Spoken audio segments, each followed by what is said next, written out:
आज हमने टॉपिक लिया है सॉइल। तो सॉइल में क्या हो जाता है कि जो रॉक्स है, तो रॉक्स में क्रैक्स आ जाते हैं। तो क्रैक्स बहुत सारे प्रकार के आ सकते हैं। वेदरिंग की वजह से भी हो सकता है या अदरवाइज़ बायोलॉजिकल भी हो सकता है। जैसे मॉस हो, लाइकन हो, तो इनकी वजह से ये क्रैक हो जाते हैं और उसकी वजह से जैसे ये क्रैक हो जाते हैं, तो over the period of time ये क्रैक्स क्या हो जाते हैं, तो बड़े हो जाते हैं।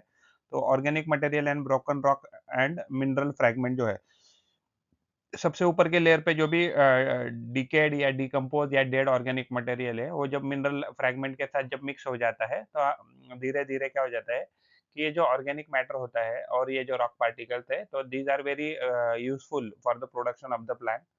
तो सबसे पहले एग्ज़ैक्टली हम ये इसको ऊपर ये हॉरिज़ॉन होता है और नीचे ए हॉरिज़ॉन, फिर बी हॉरिज़ॉन, फिर सी हॉरिज़ॉन, ऐसे अलग-अलग कैटेगरी हो जाता है।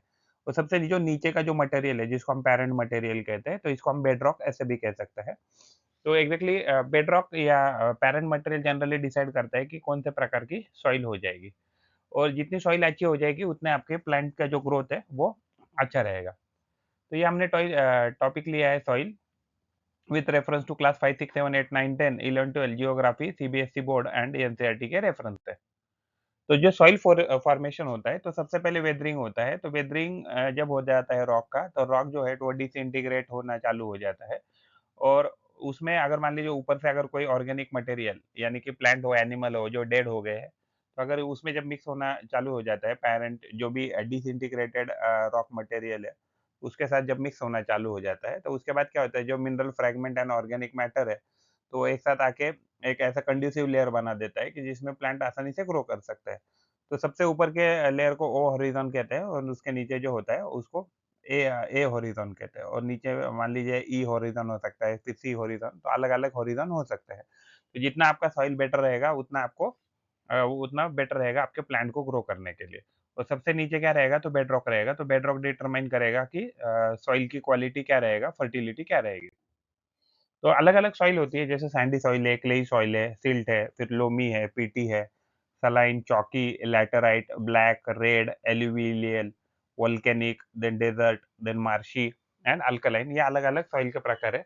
वो डिपेंड करता है कि कौन से मीडियम में या कौन से क्लाइमेटिक कंडीशन में हमें सॉइल मिल रही है, तो वो डिटरमाइन करता है कि हमें कौन-सी सॉइल मिलने वाली है। तो जो सॉइल होती है, तो सॉइल एक लूज़ अपर लेयर होता है अर्थ क्रस्ट का, जो ऑर्गेनिक मैटर से बना रहता है। उसमें organic matter, mineral, water, air, living organism generally हमें मिलते हैं।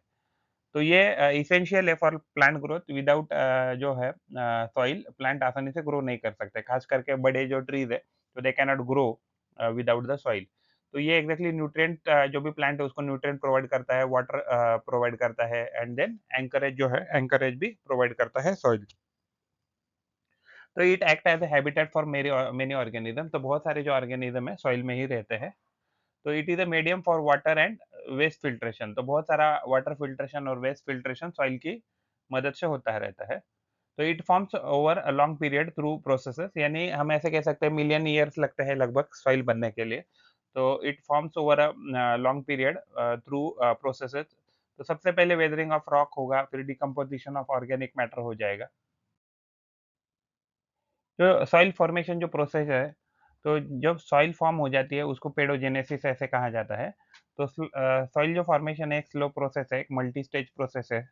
तो इसमें वेदरिंग हो जाता है, जो भी रॉक्स है, रॉक वेदर की वजह से यानी क्लाइमेटिक जो कंडीशन है, सनलाइट, एयर, वाटर, आइस या बायोलॉजिकल मेथड है, प्लांट हो, एनिमल है, तो उसकी वजह से क्या होता है, खास करके जो लाइकन वगैरह होते हैं उसमें से जो एसिड निकलता है, तो acid from the lichen and जो रूट्स होते हैं प्लांट के, तो वो भी रॉक को ब्रेक करना चालू कर देते हैं। कभी-कभी नेचुरल भी चीज़ें होती है, जैसे लैंडस्लाइड है, अर्थक्वेक है, तो ये भी रॉक को तोड़ सकती है। तो इसकी वजह से जो रॉक है, जो पैरेंट मटेरियल है, वो छोटे-छोटे रॉक में टूटना चालू हो जाता है। तो एडिशन ऑफ ऑर्गेनिक मैटर, तो जो भी टूटे हुए रॉक के पार्टिकल है, उसमें जो dead and decaying organic matter है, जैसे प्लांट हो, एनिमल हो, तो उसमें मिक्स हो जाते हैं, उसमें माइक्रो ऑर्गेनिज़्म भी मिक्स हो जाते हैं। तो ट्रांसफॉर्मेशन एंड मिनरलाइज़ेशन, तो ऑर्गेनिक मैटर जो भी टूटा हुआ है, वो ट्रांसफॉर्म हो जाता है इंटू ह्यूमस। तो ऑर्गेनिक मैटर अगर जैसे ही डीके हो जाता है, डिकम्पोज़ हो जाता है, तो ह्यूमस में कन्वर्ट हो जाता है और ह्यूमस क्या है, तो एक स्टेबल फॉर्म है ऑर्गेनिक मैटर का, जो न्यूट्रिएंट ऐड करता है टू द सॉइल। तो उसके बाद ट्रांसलोकेशन, तो कंटिन्यूअसली वाटर है, विंड है, देन ऑर्गेनिज़्म है, तो ये क्या करते हैं, ये मूव करते हैं मिनरल एंड ऑर्गेनिक मैटर को from one layer of the soil to the another layer, जिसको हम ट्रांसलोकेशन या मूवमेंट कह सकते हैं। तो जो सॉइल प्रोफाइल क्या है, तो soil profile over the period of time develop हो जाता है एंड एक डिस्टिंक्ट हॉरिज़ॉन बन जाते हैं। हम कह सकते हैं कि ओ हॉरिज़ॉन, ए हॉरिज़ॉन, बी हॉरिज़ॉन, ई एर हॉरिज़ॉन, सी हॉरिज़ॉन, देन बेडरॉक वगैरह ऐसे प्रोफाइल डेवलप हो जाते हैं। तो की फैक्टर क्या है कि जो सॉइल फॉर्मेशन को मदद करते हैं, तो पैरेंट मटेरियल, तो जिस मटेरियल से पैरेंट रॉक से सॉइल बनी है, तो मेजरली वो डिटरमाइन करता है कि सॉइल का टाइप क्या रहेगा और उसकी कैरेक्टरिस्टिक्स क्या रहेगी। तो क्लाइमेट जो है, तो क्लाइमेट भी इन्फ्लुएंस करता है वेदरिंग को, डिकम्पोजिशन को। वार्म एंड मॉइस्ट कंडीशन अगर रहेंगी, तो स्पीड अप हो जाता है सॉइल का formation, and cold and dry climatic अगर कंडीशन रहेगा, तो स्लो रहता है सॉइल फॉर्मेशन बनने की प्रोसेस को। तो टोपोग्राफी क्या है कि जहाँ भी जो भी ज्योग्राफी का जो भी कंडीशन है या वहाँ के जो भी ज्योग्राफिकल रिलीफ है या फीचर्स है, तो यानी कि स्लोप अगर ज़्यादा रहेगा, तो वहाँ एग्ज़ैक्टली रॉक नीचे आने के चांसेस ज़्यादा रहेंगे। या वहाँ का अगर मान लीजिए माउंटेनस है या प्लेन है, उस पे डिपेंड करेगा कि एग्ज़ैक्टली वहाँ से कितना सॉइल इरोड हो सकता है या उसका वेदरिंग हो सकता है। तो ऑर्गेनिज़्म क्या है, जैसे प्लांट है, एनिमल है, माइक्रो ऑर्गेनिज़्म अगर ज़्यादा क्वांटिटी में रहेंगे, मान लीजिए कहीं भी मान लीजिए सॉइल की जो भी बेड रॉक है वहाँ ज़्यादा माइक्रो ऑर्गेनिज़्म रहेंगे, तो ज़्यादा ब्रेकडाउन हो जाएगा ऑर्गेनिक मैटर का, जो मिक्स होने हो जाएगा सॉइल के साथ। तो टाइम क्या है कि जितना टाइम ज़्यादा रहेगा, soil formation is a slow process. तो जितना टाइम ज़्यादा रहेगा, उतना सॉइल क्या हो जाएगा, सॉइल प्रोफाइल बेटर डेवलप हो जाएगा। तो ये सॉइल के कुछ हॉरिज़ॉन है, तो सबसे ऊपर के हॉरिज़ॉन को हम क्या कहेंगे, लेयर को ओ हॉरिज़ॉन कहेंगे। उसके नीचे जो है ये वाला हिस्सा, तो इसको हम ओ हॉरिज़ॉन कहेंगे। उसके नीचे ई हॉरिज़ॉन कह सकते हैं, फिर बी हॉरिज़ॉन, फिर सी हॉरिज़ॉन और फिर नीचे बेडरॉक रहेगा। तो एलिवेशन क्या है, water percolate down soil column transporting organic material and soluble inorganic material. तो एलिवेशन क्या है कि ऊपर से नीचे पानी नीचे-नीचे आ जाता है, जिसकी वजह से ऑर्गेनिक मैटर भी नीचे-नीचे आ जाता है, तो उसको हम एलिवेशन कहेंगे। और इल्यूविएशन क्या है, material transported from the upper soil horizon are deposited. तो इल्यूविएशन में क्या हो, एलिवेशन में ऊपर से जो भी है वो न्यूट्रिएंट है, ऑर्गेनिक मैटर है, नीचे आ जाएगा, और इल्यूविएशन में क्या हो जाएगा, यहाँ डिपॉजिट हो जाएगा। तो soil particles are surrounded by the illuviated ions and other material. तो यहाँ हमें हमें क्या मिलेगा, जो भी ऊपर से जो भी न्यूट्रिएंट आया है या मिनरल आया है, तो यहाँ डिपॉजिट हो जाएगा। इसको हम इल्यूविएशन कहेंगे। तो सॉइल लेयर के ये प्रोफाइल है। जैसे ओ ऑर्गेनिक कह सकते हैं, तो इसमें एग्ज़ैक्टली ह्यूमस कंटेंट सबसे ज़्यादा रहता है, और उसके बाद ये सरफेस कंटेंट कह सकते हैं, या जिसको हम ए हॉरिज़ॉन कह सकते हैं, उसके नीचे बी हॉरिज़ॉन या सबसॉइल कह सकते हैं, उसके नीचे सबस्ट्रेटम है और नीचे बेडरॉक। तो ये डिपेंड करेगा सॉइल पे कि कितने हॉरिज़ॉन होंगे। तो ओ हॉरिज़ॉन जो ऑर्गेनिक मैटर को डिनोट करता है, ए बताता है organic mixed with mineral and matter. Mineral matter के साथ जितना है ऑर्गेनिक, एंड बी क्या है, तो मिक्सचर ऑफ सैंड है, स्लिट एंड क्ले है, एंड सबस्ट्रेटम क्या है, तो पैरेंट रॉक जो है, and bedrock unweathered parent material को हम बेडरॉक कहेंगे। तो हॉरिज़ॉन जो है, तो distinct parallel layer with in the soil, तो यानी कि अलग-अलग लेयर है, जैसे हमने देखा ओ, ए देन ई, बी।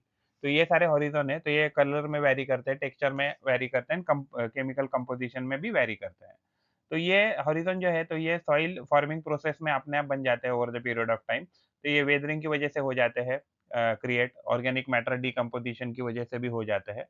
वो हॉरिज़ॉन जो है, जिसको ऑर्गेनिक लेयर करते हैं, it is composed primarily of decompose या डिकम्पोजिंग ऑर्गेनिक मटेरियल जो है, या लीव्स है, ट्विग्स है, या एनिमल्स है। तो यहाँ का जो भी डेड एंड डिकेइंग मटेरियल है, उसको हम ओ हॉरिज़ॉन कहेंगे। तो ए हॉरिज़ॉन जो है, जिसको टॉप सॉइल कहते हैं, a mineral horizon mixed with decomposed organic matter, often dark in colour, rich in nutrient. तो सबसे ज़्यादा हमें अगर कहीं न्यूट्रिएंट मिलेंगे, तो ए हॉरिज़ॉन में जनरली हमें मिलते हैं। क्योंकि इसके साथ क्या हो जाता है, तो ह्यूमस भी है, तो वो अच्छी क्वांटिटी में मिक्स हो जाता है। ये जो हॉरिज़ॉन है, जिसको एलिवेटेड लेयर कहेंगे, तो ये लाइट कलर्ड होता है, where organic matter have been leached और washed out by the water. यानी कि यहाँ से ऊपर से पानी जो है, पानी की वजह से जो ऑर्गेनिक मैटर है, वो नीचे-नीचे लेयर में जाना चालू हो जाता है। तो बी हॉरिज़ॉन जो है, जिसको सबसॉइल लेयर ऐसे भी कहा जाता है, zone of accumulation where mineral clays and other material leach from the above horizon are deposited.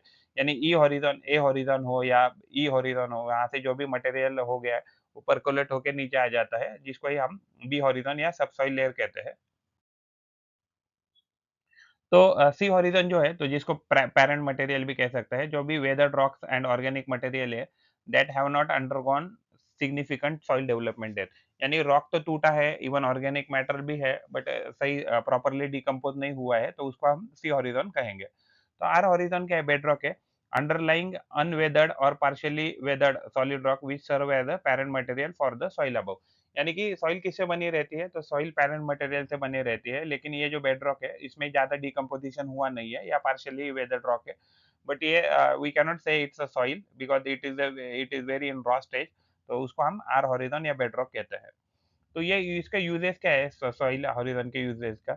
अगर ये उसके हॉरिज़ॉन अगर हमें प्रॉपर्ली पता है तो knowledge of soil horizon help farmer to select appropriate crop. यानी पर्टिकुलर कौन से क्रॉप कौन से सॉइल में लगाना चाहिए, उसकी सॉइल की फर्टिलिटी क्या हो सकती है, उसके हिसाब से मैन्योर हम डाल सकते हैं, इरिगेशन हम कर सकते हैं और फर्टिलाइज़र वगैरह प्रॉपर्ली या मैन्योर इफेक्टिवली यूज़ करने के लिए हमें सॉइल हॉरिज़ॉन की जानकारी मदद करती है। तो सॉइल क्लासिफिकेशन क्या होता है? बेस्ड ऑन सॉइल हॉरिज़ॉन जो होता है, तो soil is classified into different types based on their unique properties, यानी कि अलग-अलग हॉरिज़ॉन के बेसिस के ऊपर या उनके कैरेक्टरिस्टिक्स के ऊपर सॉइल का क्लासिफिकेशन होता है। तो सॉइल की कैरेक्टरिस्टिक्स क्या होती है? कंपोज़िशन, तो सॉइल जो होता है ये ऑर्गेनिक मैटर से जनरली बना रहता है। तो ह्यूमस जो होता है, तो ह्यूमस को हम डेड प्लांट या एनिमल कहेंगे और इसमें सॉइल में बहुत सारे मल्टीट्यूड लिविंग ऑर्गेनिज़्म होते हैं एंड इनऑर्गेनिक सॉइल में सब्सटेंस होता है, जैसे सैंड है, सिल्ट है, क्ले मटेरियल है, वाटर है, गैसेस है। तो ये कंपोज़िशन होता है सॉइल का। टेक्सचर की अगर बात करें तो relative proportion of sand, silt, clay particle which affect water retention and nutrient retention. तो यानी कि अलग-अलग सॉइल जो है तो वो उनके उनका जो कंपोज़िशन में अलग सैंड लेवल हो सकती है या प्रोपोर्शन हो सकता है या अलग सिल्ट लेवल या क्ले पार्टिकल का लेवल हो सकता है या परसेंटेज हो सकता है। उसके उसके ऊपर डिपेंड करता है कि वो कितना वाटर होल्ड कर सकती है या कितना न्यूट्रिएंट रिटेन कर सकती है सॉइल। तो structure arrangement of soil particle जो है, तो सॉइल के जो पार्टिकल है वो जो एग्रीगेट बनाते हैं उसको पेड्स ऐसे कहा जाता है and that influence pore space which affect the air and water movement. तो यानी कि अगर मान लीजिए बड़े-बड़े अगर उसके स्ट्रक्चर रहेंगे तो उसमें ज़्यादा पानी परकोलेट कर सकता है या अदरवाइज़ उसमें ज़्यादा एयर जो है वो अंदर जा सकती है। तो ये डिपेंड करता है कि सॉइल का एग्ज़ैक्टली जो एग्रीगेट है या पेड़ जो है, तो वो उसका साइज़ क्या है, उसका स्ट्रक्चर क्या है। कलर जो होता है, तो कलर से हम बता सकते हैं कि साइज़ का कंपोज़िशन क्या है। जो साइंटिस्ट होते हैं या इवन फार्मर्स है, they can easily tell on this कि साइल का कंपोज़िशन क्या रहेगा। तो रेड और येलो जो सॉइल होता है फॉर एग्ज़ाम्पल, तो हाई इन आयरन कंटेंट, तो हाई इन आयरन कंटेंट हम ऐसे ही सिर्फ़ देख के बोल सकते हैं कि रेड या येलो सॉइल है तो। तो पोरोसिटी, पोरोसिटी क्या है कि उसमें एग्ज़ैक्टली कितने पोर्स है या स्पेस है कि जिसकी वज़ह से सॉइल के पार्टिकल में, तो जिसकी वज़ह से उसकी वाटर होल्डिंग कैपेसिटी पे हम कमेंट कर सकते हैं या उसकी एयर जो है, उसमें एयर कितना होल्ड हो सकता है, तो that we can comment on. तो डेप्थ क्या होता है कि thickness of the layer of the top soil crucial for the supporting plant roots. तो जितना आपका जो ये हॉरिज़ॉन जितना ज़्यादा रहेगा बड़ा रहेगा, उतना वो सॉइल बेटर रहेगा फॉर द प्लांट ग्रोथ और ये जो ए हॉरिज़ॉन होता है जनरली वो रीच होता है ऑर्गेनिक मैटर में। तो पीएच अगर की बात करें तो वो जो गिवन सॉइल है वो एसिडिक है या अल्कलाइन है। अल्कलाइन को हम बेसिक भी कह सकते हैं, एसिडिक है या बेसिक है।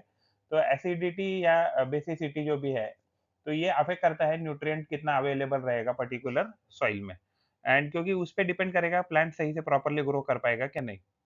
तो न्यूट्रिएंट अगर कंटेंट की बात करें तो एसेंशियल मिनरल जो होते हैं जैसे फॉर एग्जांपल नाइट्रोजन है, फास्फोरस है, पोटेशियम जो माइक्रो न्यूट्रिएंट है, जो नेसेसरी होते हैं प्लांट ग्रोथ के, तो वो भी अलग-अलग केमिकल कैरेक्टरिस्टिक डिटरमाइन करती है कि सॉइल में क्या-क्या हो सकती है। अलग-अलग केमिकल कंपोज़िशन अलग-अलग न्यूट्रिएंट कंटेंट देते हैं। तो total exchangeable bases, capacity to hold essential nutrient for the fertility. Exactly soil जो है, तो वो कितने न्यूट्रिएंट को होल्ड करके रख सकती है जिसके ऊपर सॉइल पर्टिकुलर प्लांट को या क्रॉप को ग्रो करने के लिए पर्टिकुलर न्यूट्रिएंट की ज़रूरत है। तो वो होल्ड कर सकती है कि नहीं, that we can understand from the chemical characteristics of the soil. Biological characteristics soil की बात करें तो ऑर्गेनिक मैटर जो होता है जिसको हम ह्यूमस कहते हैं, decompose plant and material that improve soil structure, moisture retention and nutrient supply. तो जितना ऑर्गेनिक मैटर ज़्यादा रहेगा, उतना क्या हो जाएगा, तो सॉइल स्ट्रक्चर बेटर रहेगा, मॉइस्चर रिटेंशन कैपेसिटी ज़्यादा रहेगी और उस सॉइल में न्यूट्रिएंट सप्लाई भी ज़्यादा रहेगा।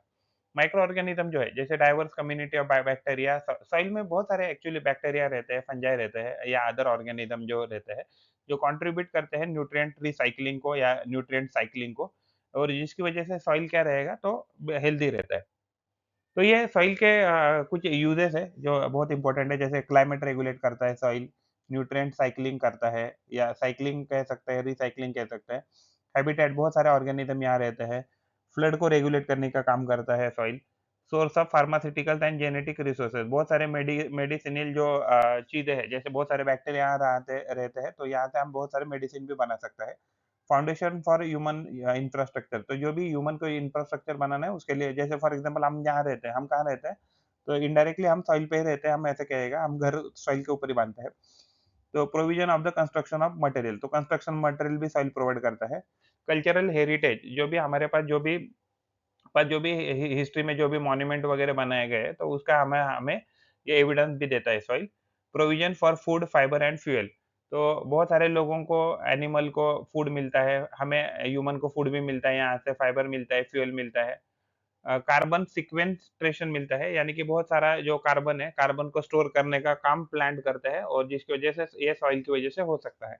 तो water purification and soil contamination reduction, exactly soil जो है तो ये बहुत सारा पानी को भी अंदर अगर देखेंगे तो बेड रॉक के ऊपर पानी को होल्ड करती है, तो इसकी वजह से क्या हो जाता है, तो सॉइल को होल्ड करना, प्यूरिफाई करने का काम भी, सॉरी, वाटर को होल्ड करना और प्यूरिफाई करने का काम भी सॉइल करता रहता है। तो सॉइल का इम्पोर्टेंस क्या है? तो सॉइल जो है तो लाइफ को सपोर्ट करती है। तो उसकी वजह से प्लांट ग्रो करते हैं, और वहाँ प्लांट से हमें फूड मिलता है, फाइबर मिलता है, फ्यूअल मिलता है, एंड बहुत सारी इंडस्ट्री है जिसमें रॉ मटेरियल की तरह उसका इस्तेमाल किया जाता है। फॉर एग्जांपल ब्रिक्स इंडस्ट्री की बात करें तो डायरेक्टली हम उससे सॉइल से बना सकते हैं। तो हैबिटेट, बहुत सारे बिलियंस ऑफ ऑर्गेनिज्म जो है, जैसे बैक्टीरिया है, फंजाई है, इंसेक्ट है, जो एक हेल्दी इकोसिस्टम बनाते हैं बाय न्यूट्रिएंट रिसाइक्लिंग या साइक्लिंग। तो न्यूट्रिएंट साइक्लिंग का काम कौन करते हैं? तो ये स्मॉल ऑर्गेनिज्म करते हैं। तो ऑर्गेनिज्म कंट्रीब्यूट डाइवर्सिटी, तो यानी कि ये डाइवर्सिटी को भी कंट्रीब्यूट करते हैं या डाइवर्सिटी बनाते हैं। Filter and purify the water and store water, तो सॉइल जो है तो फिल्टर भी करती है पानी को, प्यूरिफाई करती है एंड स्टोर भी करती है। तो स्टोर्स कार्बन, जो उसके ऊपर जो भी प्लांट ग्रो करते हैं सॉइल के ऊपर, तो ये रेगुलेट करते हैं atmosphere by cycling the nutrient, capture carbon dioxide and other gases. तो बहुत सारे जो गैसेस है वो सॉइल में ट्रैप हो जाते हैं।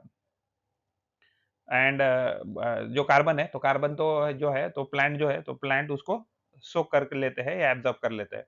तो बिल्डिंग इंफ्रास्ट्रक्चर, तो फाउंडेशन बहुत सारी बिल्डिंग का है, या रोड हो, या सिटीज बनाना हो, या इंफ्रास्ट्रक्चर बनाना है, तो सारे के लिए हम जो अर्थ क्रस्ट है जिसको हम सॉइल कहेंगे उसका इस्तेमाल करते हैं, उस स्पेस का इस्तेमाल करते हैं।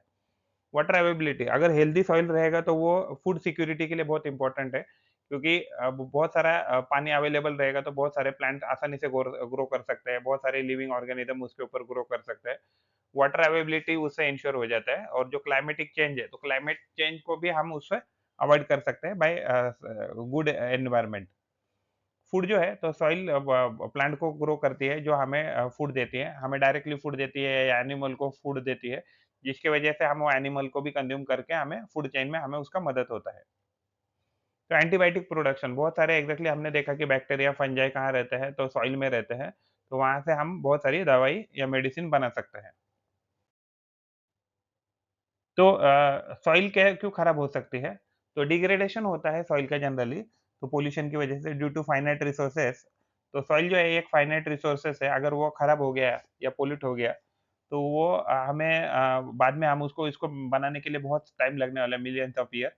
तो इंटेंसिव एग्रीकल्चर प्रैक्टिसेस है, या डिफॉरेस्टेशन है, या इम्प्रॉपर लैंड यूज़ है, जिसकी वजह से फर्टिलिटी ऑफ सॉइल क्या हो जाता है, तो कम हो जाता है, और उसकी वजह से इंक्रीज़ इरोजन जो है सॉइल का वो भी बढ़ने लगता है, जिसकी वजह से सॉइल का डिग्रेडेशन होता है।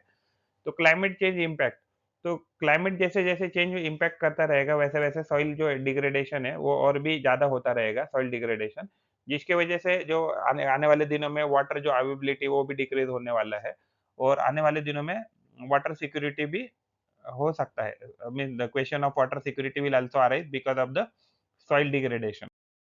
If you like the effort and information, then please like video and subscribe the channel and provide your valuable comments in the comment box or WhatsApp number 8055638591. Thanks for watching. Thank you. पढ़ते रहिए, बढ़ते रहिए. Keep learning, keep growing. Thank you.